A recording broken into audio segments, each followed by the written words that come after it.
बहुत स्वागत है आपका प्रतिशोध में। आज एक बड़ी अजीब बात यह है कि खुद ईरान ये कह रहा है कि ये सीज फायर टिकाऊ नहीं है, किसी भी वक्त हमला होगा, इजराइल फिर से करेगा। अरे भाई, इतना गारंटी क्यों है? गारंटी इसलिए है क्योंकि खुद ईरान ये कह रहा है कि मैं मिटते मिट जाऊं लेकिन परमाणु हथियार जरूर बनाऊंगा।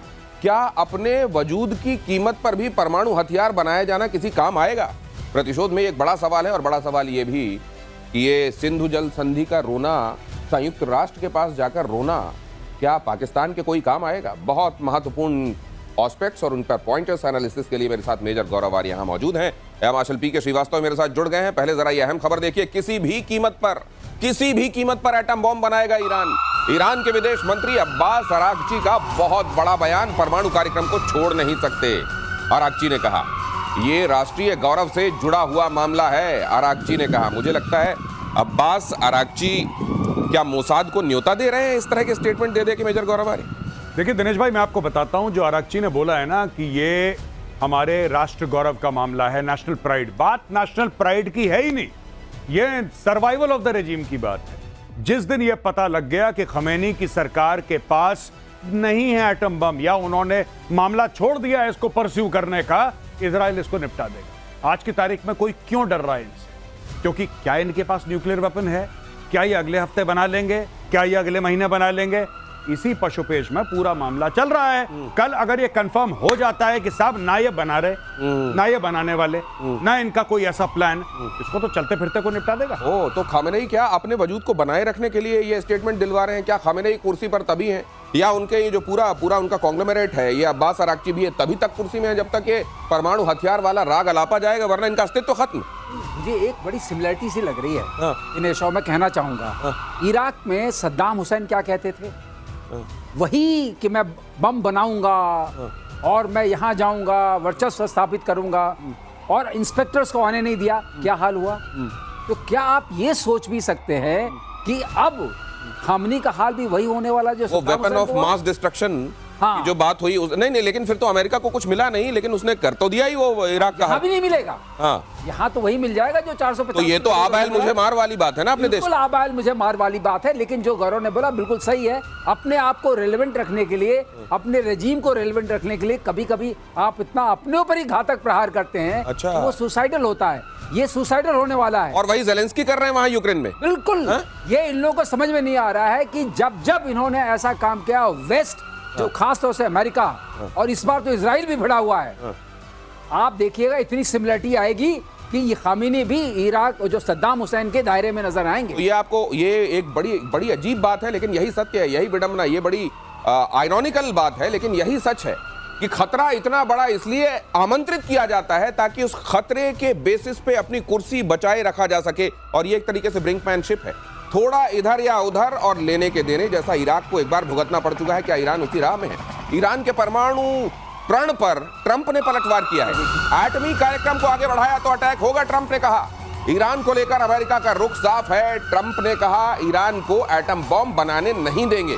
ईरानी विदेश मंत्री ने एटम बॉम्ब बनाने की बात कही थी। ये इस तरीके का ये आपको तब करना चाहिए जब ये ताकत का अंदाजा हो जाए कि अगर मैं उकसाऊंगा भी तो मेरा वजूद तो बचा रहा है। अमेरिका और इजराइल जिस दिन चाहेंगे उस दिन ईरान के लिए लेने के देने पड़ जाएंगे। फिर इस तरह के बयान क्यों? दिनेश भाई, साफ सीधी बात है, मैं आपको बताता हूं, ये सारा मामला अमेरिका ने ना रायता फैला दिया।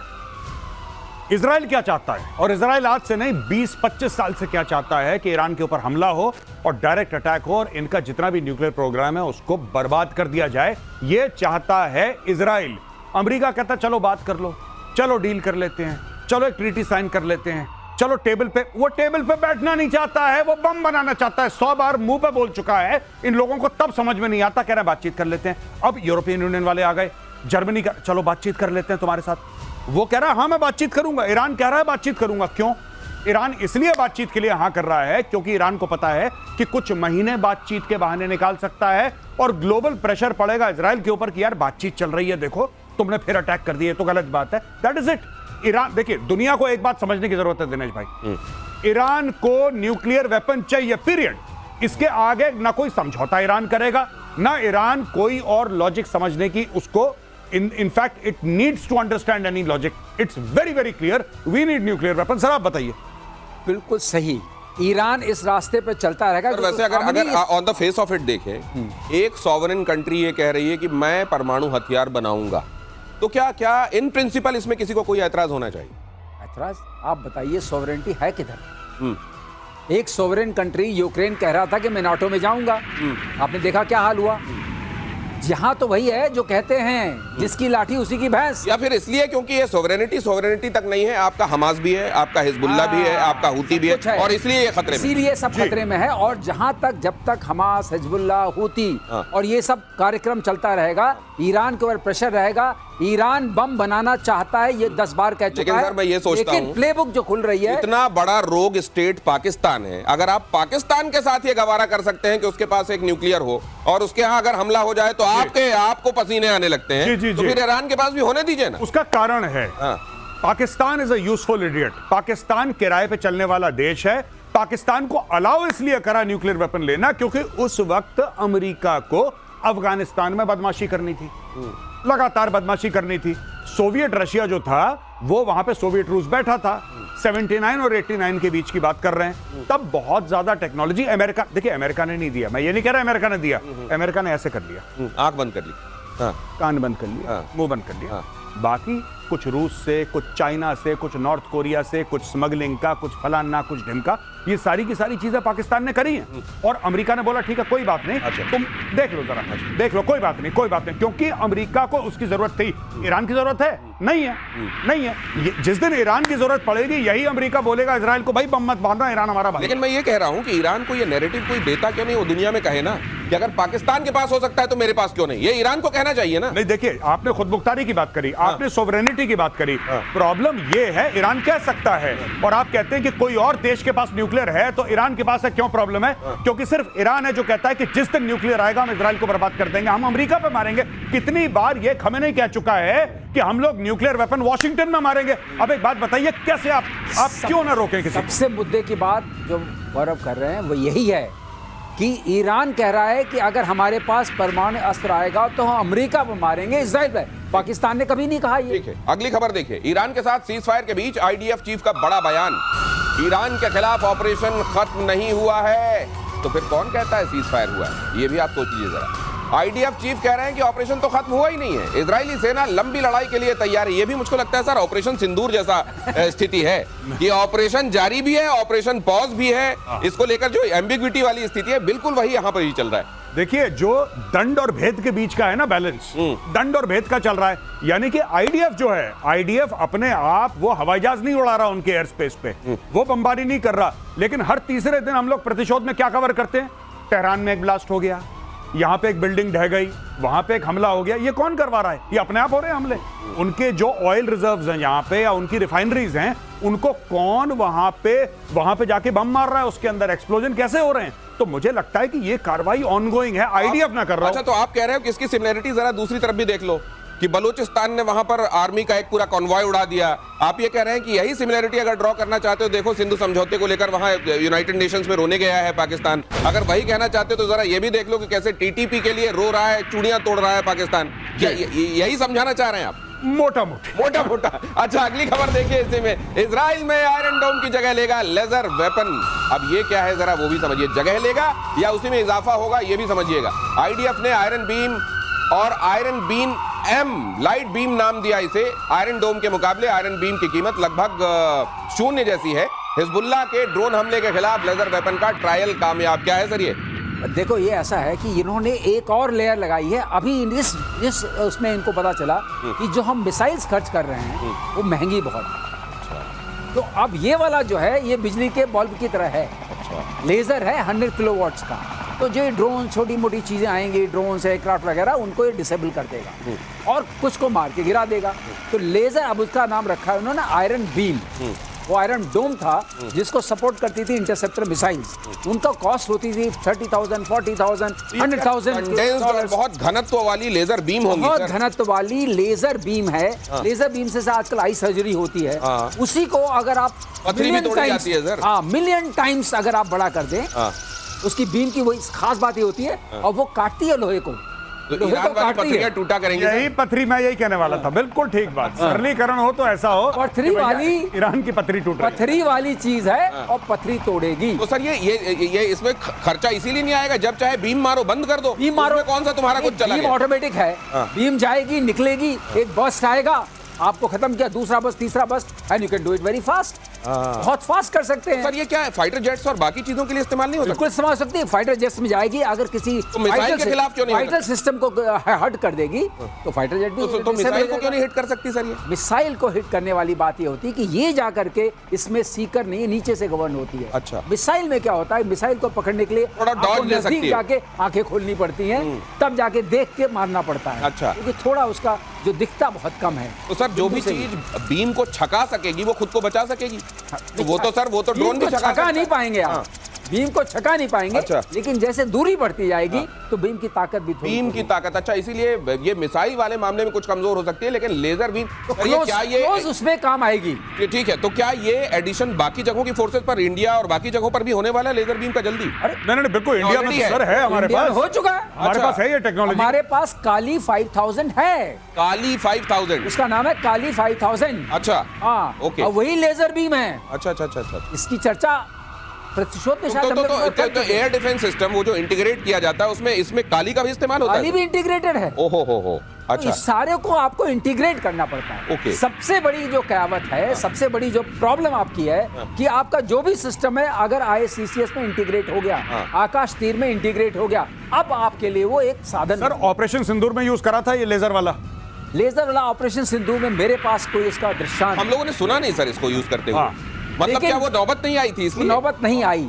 शायद वो नौबत नहीं आई हो, क्योंकि जो ICCS की बात कर रहे हैं सर, वो अपने आप डिसाइड करता है कि कौन सा प्लेटफॉर्म कब एक्टिव हो। कब एक्टिव होगा। और अगर आपकी इसमें आपका कुछ जाता नहीं है, आपको एक बर्स्ट मारना है बीम का, तो फिर तो बड़ा आसान है, इससे कम से कम ड्रोन वगैरह से निपटने के लिए अच्छा है। आने वाले युग में हाँ। अभी तो ये छोटे वाले शॉर्ट रेंज के लिए आ रही इवॉल्व हो रहा है क्या सर टेक्नोलॉजी अभी? इवॉल्व हो रही है, बहुत oh. Evolving technology. Laser beam वाली टेक्नोलॉजी इवॉल्व हो रही है और हमारे पास है, ऐसा नहीं है कि हमारे पास नहीं है, लेकिन अब यूक्रेन अब इजराइल इसका इस्तेमाल क्या करेगा ईरान के खिलाफ और 3 यूक्रेनी शहरों पर, क्योंकि अब अगली खबर यूक्रेन से है। जरा देखिए, 3 यूक्रेनी शहरों पर रूस का जोरदार हमला।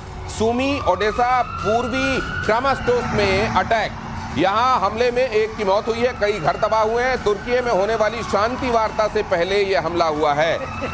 ये तो रेगुलर इशू है, अगर शांति वार्ता होने वाली है तो हमला तो होना ही है, ये तो फिक्स पॉइंट नहीं, है। वैसे ये कहा जाता है कि जब आप टेबल पे बैठते हैं मेजर गौरव आर्य जी। तो आपका पोजीशन ऑफ स्ट्रेंथ तब आती है जी। जब युद्ध के मैदान में आप जबरदस्त तोड़फोड़ कर दे। बिल्कुल। क्या इसीलिए ये होता है? बिल्कुल, ये देखिए, ये इसीलिए ही होता है। एक्चुअली क्या है कि हम लोग कहते हैं you negotiate from a position of strength. आज की तारीख में अगर आप रूस और यूक्रेन के बीच में देखें तो किसने किसका इलाका घेरा है? रूस ने यूक्रेन का घेरा है और काफी परसेंटेज में घेर लिया है।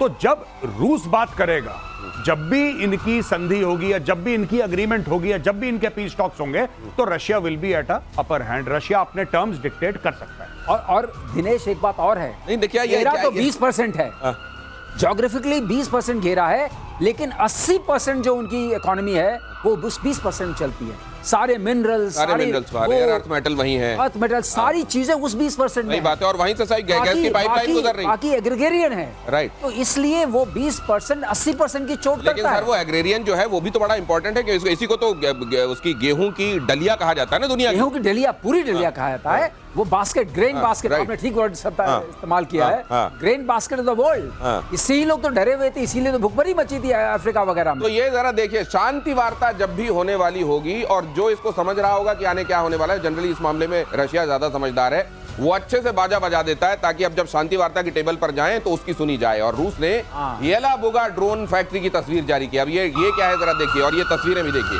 ड्रोन निर्माण की क्षमता दुनिया को दिखाने की कोशिश की वीडियो में गैरान 2 ड्रोन की कतारें दिखाई दे रही हैं। ईरानी शहीद 136 ड्रोन का रूसी संस्करण है गैरान 2। 6 महीने में 18,000 से ज्यादा गैरान 2 ड्रोन का प्रोडक्शन। अच्छा, ये सर मुझे लग रहा है मेजर गौरव आर्य कि कहते हैं ना कि गुरु गुड़ रह गया और चेला शक्कर हो गया। जी। ये टर्की और ईरान, इन्होंने शुरुआत की एक तरीके से, जी। लीड ली, जी। लेकिन अब रशिया उससे बहुत आगे निकल चुका है। देखिए एक्चुअली रशिया लगातार दर लगातार 3 साल से एक वॉर के बीच में फंसा हुआ है। और अगर आप पूरा यूक्रेन और रशिया के वॉर का सिनेरियो देखें, ये पूरे ड्रोन का मॉडिफिकेशन और ड्रोन भेजना ये यूक्रेन ने शुरू करा था। Russia was more into conventional conventional weapons. इतने हजार टैंक भेज दिए, इतने लाख इन्फेंट्री भेज दी, ये फाइटर जेट, ये बैलिस्टिक मिसाइल फलाना। रशिया भी ड्रोन मारता था, ऐसी बात नहीं कि नहीं मारता था, लेकिन जिस तरीके से मॉडिफाई करा। अब रशिया के पास क्योंकि इकोसिस्टम पूरा बना हुआ है, तो रशिया ने बोला कि साहब ये दुनिया की सबसे बड़ी फैक्ट्री है, आपका बहुत बहुत स्वागत है, बताओ एक दिन में कितने निकाल लें। तो आपको कोई इंटरेस्टिंग चीज बताऊं इसके बारे में। इस फैक्ट्री का नाम ईरान में और रशिया मिलकर क्या कहते हैं, कबूतर फैक्ट्री बोलते हैं। अच्छा, ये कबूतर फैक्ट्री? कबूतर फैक्ट्री इसका नाम बोलते हैं, ये गुला वाली जो आपकी है। अच्छा। और कबूतर फैक्ट्री का ऐसा कबूतर बनाते हैं जो 2000 किलोमीटर तक जाता है।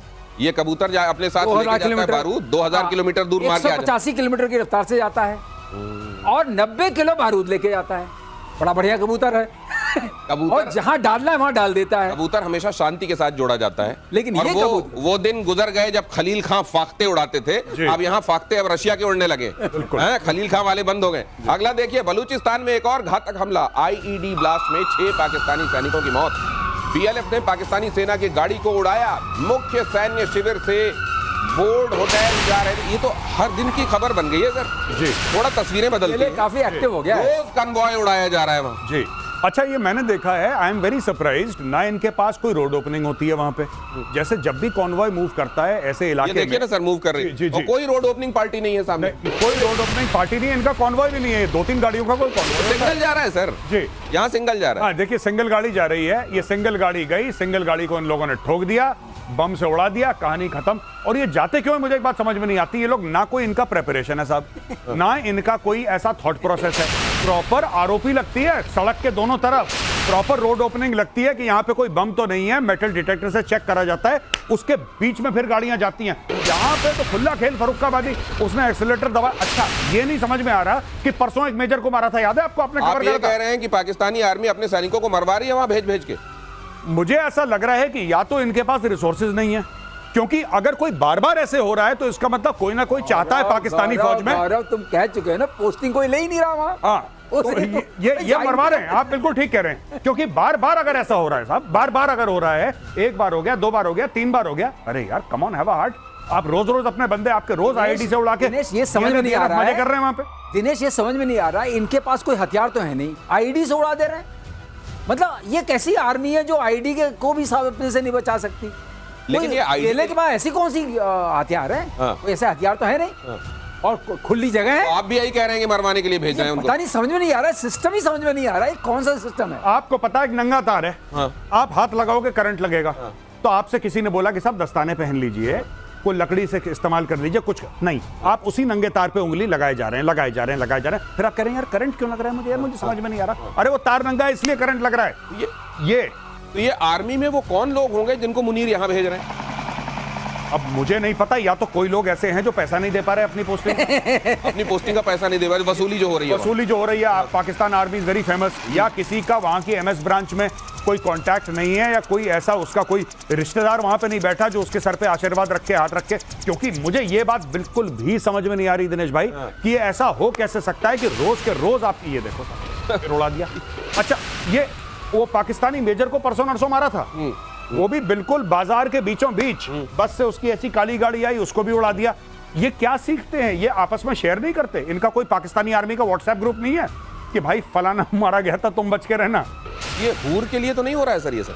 पता लगा खुद ही फट रहे हैं पाकिस्तानी, मुझे नहीं पता इनका क्या चैप्टर है। हाँ, अगर इतना ये डॉक्ट्राइन इतने गहरे बैठी हुई दिमाग में जी, तो जीते जी तो कुछ मिलने वाला है नहीं, तो चलो बलूचिस्तान चले। हाँ, चलो बलूचिस्तान चले, क्योंकि कनाडा का वीजा नहीं मिल रहा, यूके का वीजा नहीं मिल रहा। अब इससे अब दुनिया में तो जन्नत नहीं मिल रही, तो ऊपर वाली ले लें, ऊपर वाली ले लें। चलो बलूचिस्तान, चलो बलूचिस्तान। और ये अग्नि 5 जरा देखिए अगली खबर, अग्नि 5 की बंकर बस्टर ताकत, इससे डरा है पाकिस्तान बहुत बुरी तरह। विशेषज्ञों ने कहा कि पाकिस्तान में अब तो भाई साहब सुरंगें भी सुरक्षित नहीं है, बिल में भी नहीं घुस पाओगे अब तो। अग्नि 5 बैलिस्टिक मिसाइलों को बंकर बस्टर बना रहा है भारत, गहराई में दबे टारगेट को नष्ट करने में सक्षम होगी ये मिसाइल। मतलब सर इस बार जो है वो पहाड़ी फूट के रहेगी क्या, जो पिछली बार बच गई? कोई भी पहाड़ी फूटेगी। ये GBU-57 जिसका इतना नाम हुआ था, जो ईरान में मारे अभी अमेरिका ने, वाले में जो मारे थे, ये उससे 3 गुना ज्यादा ताकतवर है। 3 गुना ज्यादा एक्सप्लोसिव है, और ये 300 मीटर तक जब जाएगी, वो 300 फीट तक जाएगी, वो 200 फुट तक की थी। अच्छा, अब आप समझिए, और आपको इसके लिए B-2 स्पिरिट बॉम्बर की जरूरत नहीं पड़ेगी, जो अटक कहीं गया है, सुनाई पड़ता है आजकल, वो उसकी जरूरत नहीं पड़ेगी। यहीं बैठे-बैठे मार दो। मिलियन यहीं से बैठे मारिए। भैया पाकिस्तान तो गए हो। ये तो बड़ा खतरनाक, और ये बहुत खतरनाक डेवलपमेंट है। उसका नाम था मास पेनिट्रेटिंग और मास ऑर्डिनेंस पेनिट्रेटिंग। इसका नाम बंकर बस्टर, छोटा सा नाम रखा, लेकिन बहुत बड़ा काम करेगा। तो सर, पहले हमारे जो लड़ाकू विमान थे वो उस तरफ जाया करते थे, हमारे सैनिक, हमारे टैंक उस तरफ जाया करते थे। संभावना अब वो बंद।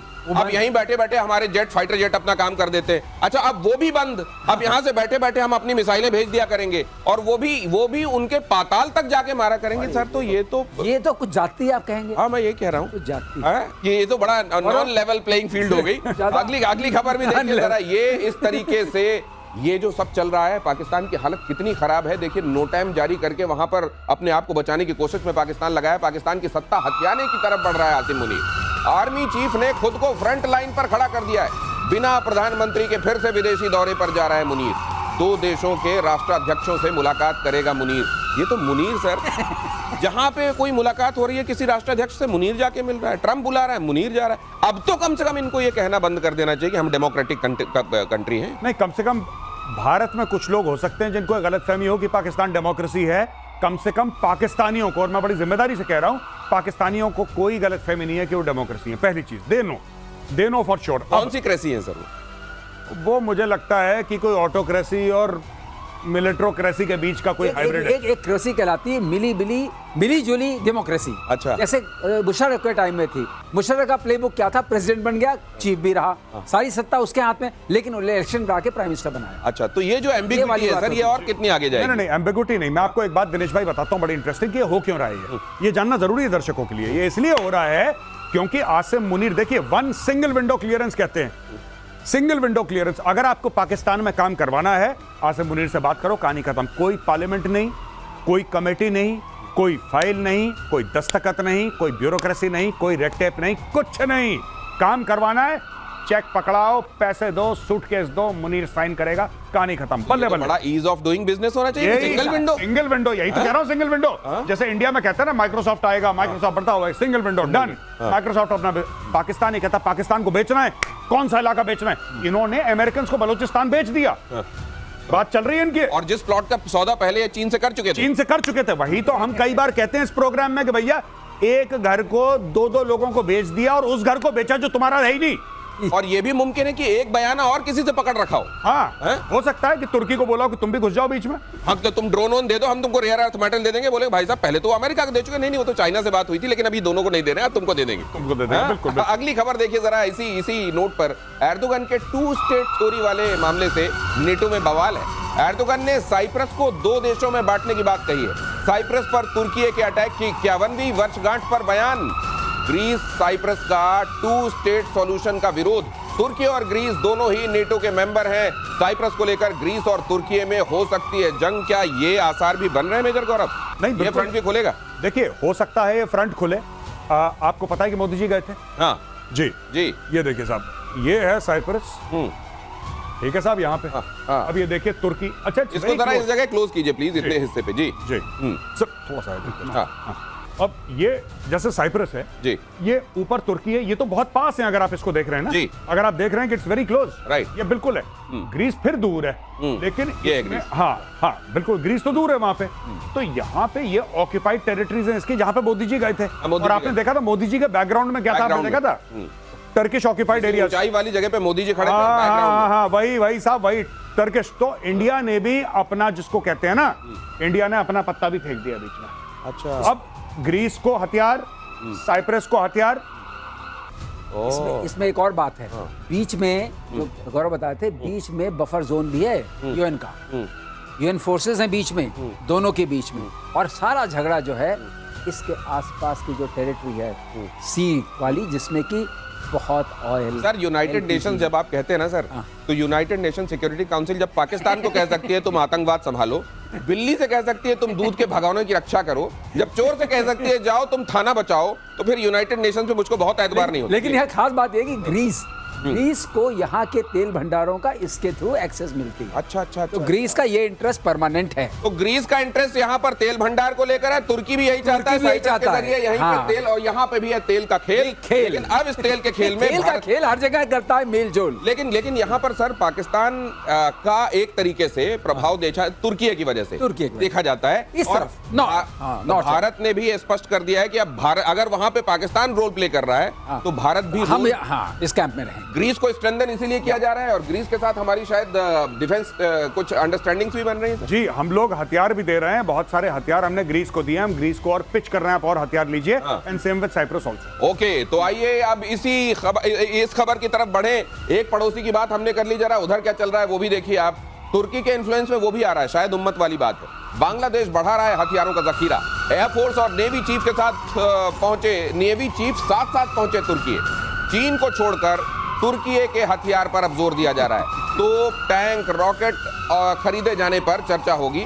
ऑपरेशन सिंदूर में तुर्की के हथियार फुस साबित हो चुके हैं, लेकिन बांग्लादेश अब तुर्की का रुख कर रहा है। नहीं तो चीन के भी तो फुस हो गए। आपको पता है उन्होंने कितनी नेवी की वेसल्स दी? 2-3। अभी 8-9 महीने पहले एक रिपोर्ट आई थी इंटरनेशनल मीडिया में, बीबीसी ने भी कवर करा कि साहब इनके जहाज तो काम ही नहीं कर रहे। बांग्लादेश ने रिक्वेस्ट करा चाइना से कि बॉस एक बात बताओ, तुमने माल बेचा था, ये माल तो काम नहीं कर रहा। चाइना ने बोला ये माल काम करेगा, उसके लिए अलग से पैसा देना पड़ेगा। कह रहे हैं अरे ये तो हमने खरीदा था, तुमसे पूरे पैसे दिए थे। बांग्लादेश ने पैसे दिए। उसने बोला नहीं, तुमने चीज खरीदने के पैसे दिए थे, चलने के पैसे अभी तक नहीं दिए, चलने का अलग पेमेंट है बॉस। तो ये अब परेशान हो गए बांग्लादेशी। अब ये पहुंचे तुर्की में, और ये कुछ नहीं होगा इनका, मैं बता रहा हूँ। थोड़ा बहुत कुछ चुप चुप करेंगे ये लोग, और कुछ नहीं करना। ये दोनों इनके जो चीफ चूप गए हैं, डीए बनाने के लिए गए, जो डियरनेस अलाउंस मिलता है ना सरकारी नौकरी, यहीं से मैं पकड़ूंगा खेल को। हाँ, यहीं से पकड़ूंगा। आप देखिए आ क्या रहा है, तोप आ रहे हैं, टैंक आ रहे हैं, राइफलें आ रही हैं, एक आध बीच में कुछ छोटे मोटे वो है ड्रोन शोन, लेकिन गया कौन है? आर्मी चीफ गया, एयरफोर्स चीफ गया है, नेवी चीफ गया सर। लेकिन इन दोनों काम क्या है वहाँ? अरे जाना चाहिए आर्मी चीफ को। एक तो ये कि इनको क्यों जाना चाहिए? हाँ, ये कर क्या रहे हैं वहाँ? अगले साल इलेक्शन होने वाला है। आर्मी को कीपिंग ऑन पॉजिटिव साइड, उनुस भाई कह रहे हैं कि भाई इनको जरा साथ रखो, ये मेलजोल की बात है, इनको जरा भेज के लोगों के यहाँ और डील में फंसा करके इनको फिट रखो। अच्छा, ये फिट रखने वाली योजना में चल रहा है। ये है कि चाइना के फुस हो गए, टर्की के पास ड्रोन के अलावा देने के लिए कुछ खास है नहीं। अगर यूनुस वहां बैठे हुए हैं और अमेरिका के बिठाए हुए बैठे हुए, तो अमेरिका से क्यों नहीं हथियार मांग लेते? थोड़े से ये भी आप लोगों से समझूंगा, लेकिन उससे पहले नॉर्थ कोरिया का सुप्रीम लीडर किम जोंग बनाएगा महाविध्वंसक युद्धपोत। 5000 टन वजनी युद्धपोत बनाने का ऐलान। 10 अक्टूबर 2026 तक युद्धपोत रेडी करने का आदेश। किम जोंग के ऐलान से कोरियाई प्रायद्वीप में टेंशन, साउथ कोरिया का दावा। रूसी सहयोग से युद्धपोत बना रहा है Kim Jong Un. Kim Jong Un भी सर कोई बड़ी चीज है। 5000 टन कुछ बड़ी चीज नहीं है। ऐसे भारत के पास पता नहीं दर्जनों पड़े हैं 5000 के, तो 5000 से ज्यादा के राधर, तो 5000 इज नथिंग। बट यस, ये अपनी कैपेबिलिटीज बढ़ा रहा है। देखिए ना, बात ये है कि आप जब कैपेबिलिटीज बढ़ाएंगे, रशिया से मदद लेंगे, चीन से मदद लेंगे, किस दिन के लिए? हो सकता है एक दिन ये बोले कि साहब, लोग कहते हैं ना कि जब हम ताइवान के ऊपर हमला करेंगे तो ताइवान का इतना ज्यादा मामला है कि ताइवान की टोपोग्राफी ऐसी है, ताइवान के जो स्ट्रेट्स है वहां पे ऐसा है कि चाइना फंस जाएगा। फंस जाने के लिए क्या कैनन फॉडर तो है नॉर्थ कोरिया।